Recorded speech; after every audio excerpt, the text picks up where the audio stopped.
नमस्कार दोस्तों, आज मैं आपको ज्येष्ठ मास की 5 कहानी सुनाने जा रही हूँ। प्रेम से बोलिए ज्येष्ठ मास की जय हो, विष्णु भगवान की जय हो। एक समय की बात है, एक गांव में एक बुढ़िया माई रहती थी। वह बुढ़िया माई जेठ स्नान नियम धर्म से किया करती थी। वह बुढ़िया माई जेठ मास में सूर्य उदय से पहले उठकर स्नान करते, पीपल तुलसी सींचती और विष्णु भगवान की भक्ति भाव से पूजा करती थी और रोज 2 केलों का भोग लगाती थी। उनका यही नियम बहुत सालों से चलता आ रहा था। उनका एक पुत्र था। बड़ा होने पर उसकी शादी हो गई। बहू जब घर में आई तब बुढ़िया माई की एक ना चलती थी। बहू अपने सास पर जुल्म करती थी, न उसको पूजा पाठ करने का मौका देती, न आराम करने का।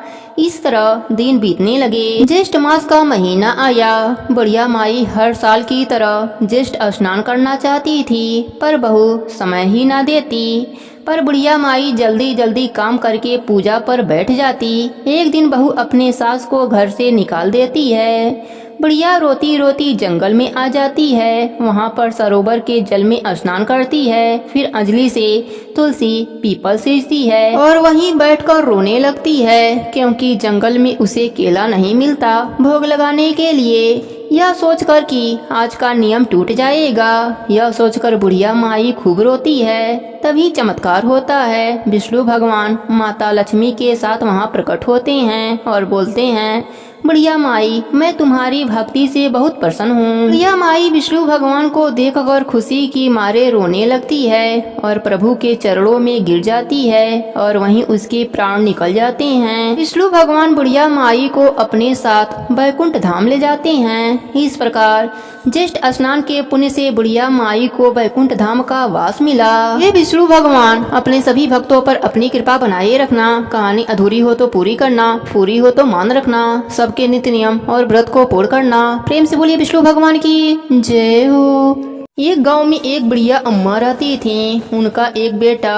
और एक बहू थी। बुढ़िया अम्मा धार्मिक कार्य को करने में व्यस्त रहती थी।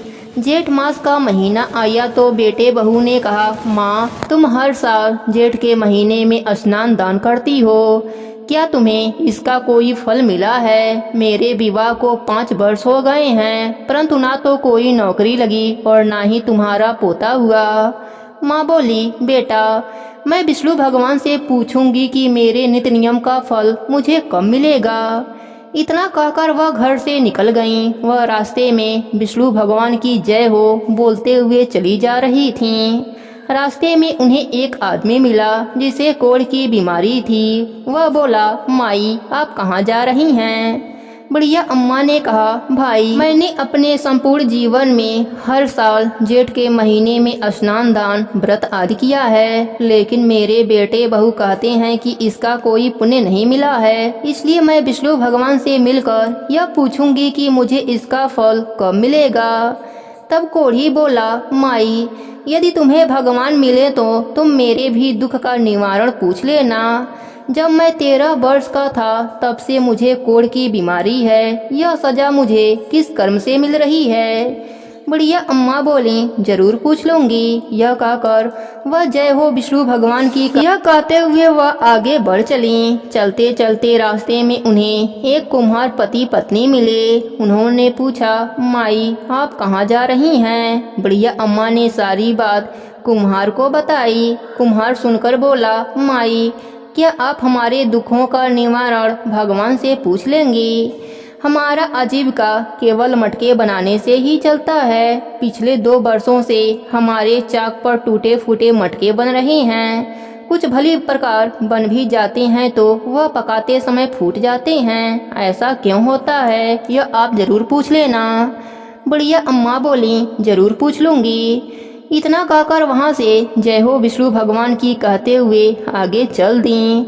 कुछ दूर जाने पर उन्हें एक सांप मिला। उसने कहा, मैं तुम्हें डसूंगा। बुढ़िया अम्मा ने कहा, जब मैं लौटकर आऊं तब तुम मुझे डस लेना। अभी तो मैं भगवान से मिलने के लिए जा रही हूँ। सांप ने कहा, माई, तुम्हें भगवान मिले तो मेरे दुख का निवारण भी उनसे पूछ लेना कि मेरी नागिन जब भी अंडे देती है तो उनमें से एक भी सपोला जिंदा नहीं रहता। हमें यह किस कर्मों की सजा मिल रही है?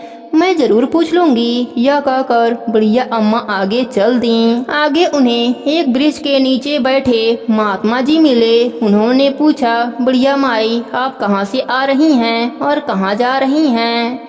बुढ़िया अम्मा ने अपने बेटे बहू द्वारा दिए गए तानों की सारी बात बताई। यह सुनकर महात्मा जी बोले, यदि तुम्हें भगवान मिल भी गए तो तुम उन्हें पहचानोगी कैसे? बुढ़िया अम्मा बोली, मैं उन्हें पहचान लूंगी। इतना कहकर उसने महात्मा जी को प्रणाम किया और बोली, जय हो विष्णु भगवान की। ऐसा कहते ही विष्णु भगवान ने उन्हें दर्शन दिया। भगवान ने कहा, बोलो तुम्हें क्या चाहिए? बुढ़िया अम्मा ने कहा, हे प्रभु, आपके दर्शन होते ही मुझे सब कुछ मिल गया, अब मुझे कुछ नहीं चाहिए। विष्णु भगवान बोले, तुम्हारा कल्याण हो। अब बुढ़िया माई रास्ते में मिले सभी लोगों के दुखों का निवारण पूछने लगीं। सबसे पहले कोढ़ी के बारे में पूछा तो भगवान बोले, बुढ़िया माई, वह कोढ़ी अपने पिछले जन्मों के कर्मों का फल भोग रहा है। पिछले जन्म में वह नगर का राजा था। वह अपने प्रजा को बिना वजह ही दंड देता था। उस कोढ़ी को अपने ही प्रजा से मिली आह लगी है। तुम मेरे चरणों की धूली ले जाओ, उसके शरीर पर लगा देना, वह ठीक हो जाएगा। अब बुढ़िया माई ने कुम्हार दंपत्ति के दुखों का निवारण पूछा तो भगवान बोले, एक बार उसी के गांव का गरीब व्यक्ति अपने बेटी के विवाह के लिए कलश लेने आया था। उसके पास पैसे न होने के कारण कुम्हार दंपत्ति ने उसे कलश नहीं दिए। उसे उसी गरीब की हाय लगी है। तुम उससे कह देना कि अपने बनाए गए 100 मटके किसी प्याऊ में दान दे दे तो उसका दुख दूर हो जाएगा। अब बुढ़िया माई ने नाग के दुख का कारण पूछा। भगवान बोले, उस नाग ने एक बार किसी गर्भवती स्त्री को डस लिया था। वह स्त्री अपने गर्भस्थ बच्चे के साथ मर गई। उसी की हाय उस नागिन को लगी है। तुम नाग से कह देना कि यदि वह अपने अमृत मणि किसी गरीब को दे दे तो उन्हें बच्चे हो जाएंगे। उन सबके दुखों का निवारण पूछने के बाद बुढ़िया माई ने विष्णु भगवान को प्रणाम किया। भगवान अंतर ध्यान हो गए। अपने साड़ी की पल्लू में बुढ़िया माई ने भगवान के चरणों की धूली को बांधकर फिर से घर की ओर चल दी। सबसे पहले वह सांप से मिली। सांप ने कहा, क्या हुआ बुढ़िया माई, भगवान के दर्शन हुए, मेरे दुखों का निवारण पूछा। बुढ़िया माई ने उसे सारी बात बताई। उसने कहा, माई, गरीब आदमी मैं कहाँ खोजने जाऊंगा, मेरी मणि तुम ही ले जाओ, क्योंकि मेरे पास तो डर के मारे कोई नहीं आता है। बुढ़िया माई ने वह मणि ले ली। वह आगे चली तो उसे कुम्हार दंपत्ति मिले। उन्होंने कहा, बुढ़िया माई, आपको भगवान मिले, हमारे दुखों का निवारण पूछा। बुढ़िया माई ने उन्हें सारी बात बताई। दोनों कुम्हार पति पत्नी बोले, माई, हम आज ही प्याऊ में 100 मटके दान करेंगे। अब बुढ़िया माई अपने घर की ओर चल दी। रास्ते में उन्हें वही कोढ़ी मिला। उसने कहा, माई, भगवान के दर्शन हुए, मेरे दुखों का निवारण पूछा। बुढ़िया अम्मा ने उसे सारी बात बताई। फिर साड़ी के पल्लों से भगवान के चरण की मिट्टी उसके शरीर पर लगा दी। थोड़ी चरणा धूली अपने बेटे बहू के लिए रखी। भगवान के चरणों की धूली लगाते ही उसका कोढ़ ठीक हो गया। खुश होकर उसने बुढ़िया अम्मा को बहुत सारा धन दिया। धन और अमृत मणि लेकर अपने घर पहुंची तो उन्होंने देखा उनका छोटा सा घर बड़ा घर बन गया है। घर में अन्य धन का भंडार भर गया है। बेटे बहू माँ को देखकर उनके चरणों में गिर पड़े। माँ ने उन्हें भगवान के चरणों की धूली उनके शरीर पर लगाई, शीश पर लगाई। बेटा बोला, माँ, तुम्हारे स्नान दान के पुण्य से मुझे नौकरी मिल गई है और तुम्हारी बहू भी गर्भवती हो गई है। यह सुनकर बुढ़िया अम्मा बहुत खुश हुईं और सभी लोग विष्णु भगवान की जयकारा लगाने लगे। हे विष्णु भगवान, जैसी कृपा आपने बुढ़िया अम्मा पर करी वैसी ही कृपा आप अपने सभी भक्तों पर करना। कहानी अधूरी हो तो पूरी करना, पूरी हो तो मान रखना। सबके नित्य नियम और व्रत को पूर्ण करना। प्रेम से बोलिए विष्णु भगवान की जय हो। ज्येष्ठ मास की जय हो। बहुत पुरानी बात है। एक गांव में एक बुढ़िया माई रहती थी। वह नित्य नदी पर स्नान करती और तुलसी माता को सींचती। तुलसी माता को सींचते समय कहती, तुलसी माता सबकी दाता, मैं बिरला सींचूं तू कर निस्तार मेरा। तुलसी माता सुहाग दे, लडुआ दे, पीताम्बर की धोती दे, मीठा मीठा ग्रास दे, बैकुंठ का वास दे, चटके की चाल दे, पटके की मौत दे, चंदन की गांठ दे, झालर की झंकार दे, साई का रास दे, दाल भात का जीवन दे, 11 की मौत दे और कृष्ण की कांधा भी दे दे। बुढ़िया माई रोज तुलसी सींचने के बाद यही बात कहती थी। उनकी बात सुनकर तुलसी माता सूखने लगी। एक दिन भगवान हरि ने पूछा, हे प्रिय, इतनी औरतें तुम्हें सींचती हैं, मीठा भोग लगाती हैं, गीत सुनाती हैं, फिर भी तुम क्यों सूख रही हो? तब तुलसी माता ने कहा, हे प्रभु, एक बुढ़िया माई रोज मेरे पास आती हैं और रोज मुझसे यही सब मांगती हैं। मैं हर बात पूरी कर सकती हूँ, पर श्री हरि का कांधा कहाँ से ला कर दूंगी? तब भगवान हरि बोले, जब वह मरेगी तब कान्हा देने मैं स्वयं आ जाऊंगा। प्रिय, तुम चिंता मत करो। कुछ दिनों के बाद बुढ़िया माई का देहांत हो गया। बुढ़िया माई के अंतिम संस्कार के लिए गांव के लोग बुढ़िया माई के मृत शरीर को उठाने लगे तो वह बुढ़िया माई इतनी भारी हो गई कि किसी से भी नहीं उठती थीं। तब सब गांव वाले बोलने लगे कि बुढ़िया माई तो अपने पूरे जीवन में पूजा पाठ नित्य नियम किया था, फिर भी यह मरने के बाद इतनी भारी कैसे हो गईं? तभी उधर से बूढ़े ब्राह्मण के रूप में भगवान हरि स्वयं वहां आए और कहने लगे, क्यों, क्या हुआ? तब सभी कहने लगे, बुढ़िया माई का शरीर उठ नहीं रहा है, लगता है यह पाप भी बहुत करती थीं, इसलिए यह मरने के बाद भारी हो गई हैं। तब भगवान हरि के रूप में प्रभु बोले, मुझे इसके कानों में एक बात कहने दो, शायद उठ जाएं। लोग बोले, ठीक है, आप भी प्रयास कर लो। भगवान बुढ़िया माई के कानों में कहने लगे, बुढ़िया माई, मन की निकाल ले, अड़ुआ ले, गड़ुआ ले, पीताम्बर की धोती ले, मीठा मीठा ग्रास ले, बैकुंठ का वास ले, चटके की चाल ले, पटके की मौत ले, चंदन की गांठ ले, झालर की झंकार ले, दाल भात का जीवन ले, एकादशी की मौत ले और ले श्री हरि का कांधा भी ले। इतना कहते ही बुढ़िया माई हल्की हो गईं। भगवान अपने कंधा पर उसे ले गए। बुढ़िया माई को मुक्ति मिल गई और वह श्री हरि के साथ बैकुंठ लोक को चली गई। हे तुलसी माता, जैसे आपने बुढ़िया माई पर अपनी कृपा करी, वैसे ही अपने सभी भक्तों पर अपनी कृपा बनाए रखना। कहानी अधूरी हो तो पूरी करना, पूरी हो तो मान रखना, सबके नित्य नियम और व्रत को पूर्ण करना। प्रेम से बोलिए तुलसी माता की जय हो, विष्णु भगवान की जय हो। एक समय की बात है, एक गाँव में एक बुढ़िया अपने 2 बहुओं के साथ रहती थी। बुढ़िया के पास गाय थी। बुढ़िया रोज गाय के दूध का दही जमाती, बड़ी बहू को दही बेचने के लिए देती और छोटी बहू को मट्ठा बेचने के लिए देती थी।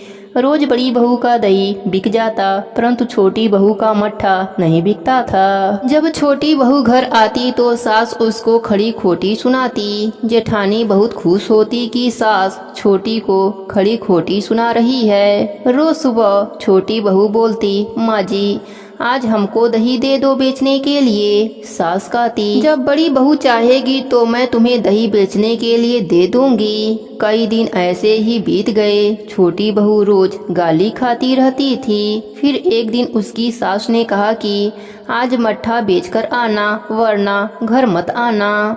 छोटी बहू मट्ठा लेकर चल दी, पर मट्ठा नहीं बिका। वह रोते रोते जंगल में चली गई। एक पीपल के पेड़ के नीचे बैठकर रोने लगी और कहने लगी, हे धर्मराज जी महाराज, आप मेरे प्राण निकाल लीजिए, नहीं तो मैं कहाँ जाऊंगी। तभी एक बूढ़े आदमी आए और बोले, बिटिया, बहुत प्यास लगी है, क्या तुम्हारे पास पानी है?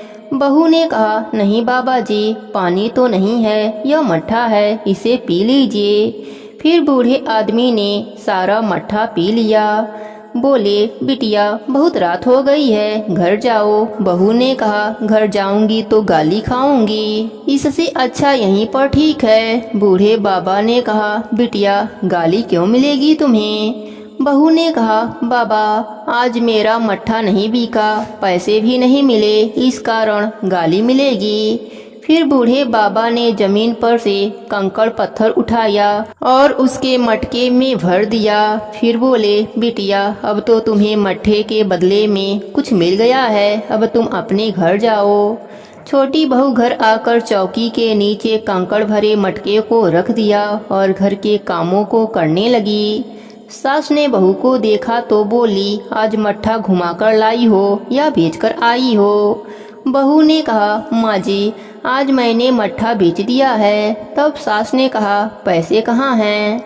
बहू ने कहा, माँ जी पैसे मटके में भरकर चौकी के नीचे रखे पड़े हैं, ले लीजिए। सास और बड़ी बहू ने मटके को चौकी के नीचे से निकालने लगे, पर यह क्या, मटका तो टस से मस नहीं हो रहा था। बड़ी मेहनत के बाद दोनों ने मटके को चौकी के नीचे से बाहर निकाला। तब सबने देखा उसमें हीरे जवाहरात सोना चांदी भरे पड़े हैं। सास बहुत खुश हुई और कहने लगी, कहाँ से लाई हो? तब जो हुआ था छोटी बहू ने सब बता दिया। सभी लोग धर्मराज जी की जयकारा लगाने लगे। बुढ़िया ने सोचा, धर्मराज जी का नाम लेने से इतना बड़ा पुण्य होता है तो मैं आज से धर्मराज जी के कहानी का नेम निभाऊंगी। इधर जेठानी सोचने लगी कि अब छोटी बहू का मान ज्यादा होगा, मुझे तो बुढ़िया पूछेगी भी नहीं। बड़ी बहू ने कहा, माँ जी आज से मैं मट्ठा लेकर बेचने जाऊंगी। सास ने कहा, ठीक है ले लो मट्ठा। देवरानी ने दही ले लिया और जेठानी ने मट्ठा ले लिया। जेठानी देवरानी से पूछने लगी, कैसे कैसे और कहाँ कहाँ गई थी? देवरानी ने सारा बता दिया। फिर जेठानी चलते चलते जंगल में चली गई। पीपल के पेड़ के नीचे बैठकर धर्मराज जी को याद करने लगी। तभी एक बूढ़े बाबा आए और बोले, बहुत प्यास लगी है। जेठानी झट से बोली, पी लो बाबा, मट्ठा रखा है। बूढ़े बाबा ने मट्ठा पी लिया और बोले, अब बेटा तुम घर जाओ। जेठानी ने कहा, खाली हाथ घर जाऊंगी तो सास गाली देगी। फिर बूढ़े बाबा ने कंकड़ पत्थर उठाकर उसके मटके में भर दिया। जेठानी खुश होते हुए घर को आ गई। चौकी के नीचे घड़ा को रख दिया। कुछ समय के बाद जेठानी ने घड़ा खोला। उसमें से खूब सारे मधुमक्खी निकलकर जेठानी पर चिपक गईं और काटने लगीं। जेठानी ने छोटी बहू को आवाज लगाई, बचाओ बचाओ। छोटी बहू दौड़कर आई और धर्मराज जी से प्रार्थना करने लगी। फिर मधुमक्खियाँ सारी गायब हो गईं। फिर जेठानी ने कहा, छोटी तुम्हारे मटके में हीरे जवाहरात निकले, पर मेरे मटके में कीड़े मकोड़े क्यों निकले? तभी आकाशवाणी हुई कि तुमने लालच में अपना मट्ठा दान किया, जबकि छोटी बहू निस्वार्थ भाव से भगवान को याद किया और मट्ठा दान किया था। उसको उसका फल मिला और तुमको लालच का फल मिला। तो देखा दोस्तों, धर्मराज जी ने कैसे छोटी बहू पर अपनी कृपा करी और बड़ी बहू को उसके कर्मों के अनुसार उसको सजाएं दी।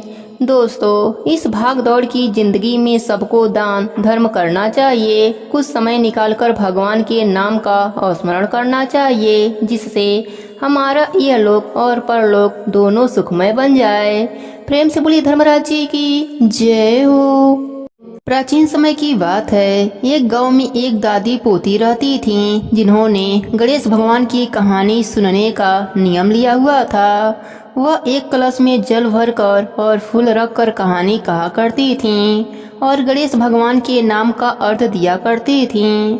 एक दिन पोती का विवाह हो गया। जब वह ससुराल जाने लगी, तब दादी ने उसे सिर्फ एक कलश में जल भर कर दिया और कहा, गणेश भगवान के कहानी का नेम कभी मत छोड़ना। पोती विदा होकर ससुराल चली गई और चलते चलते सोचती रही कि ससुराल में सब पूछेंगे कि बहू क्या क्या लाई हो तो मैं क्या बताऊंगी।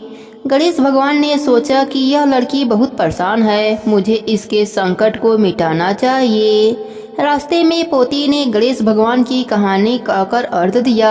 जैसे ही उसने अर्थ दिया, वहाँ हीरे मोतियों का कुंड भर गया।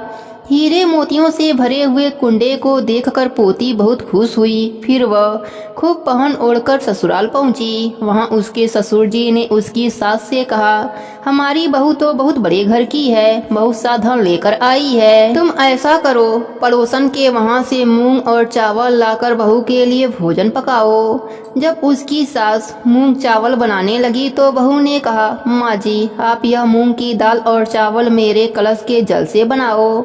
सास ने अपने बहू की बात को मानकर कलश के जल से चावल और दाल बनाई। तभी चमत्कार हुआ।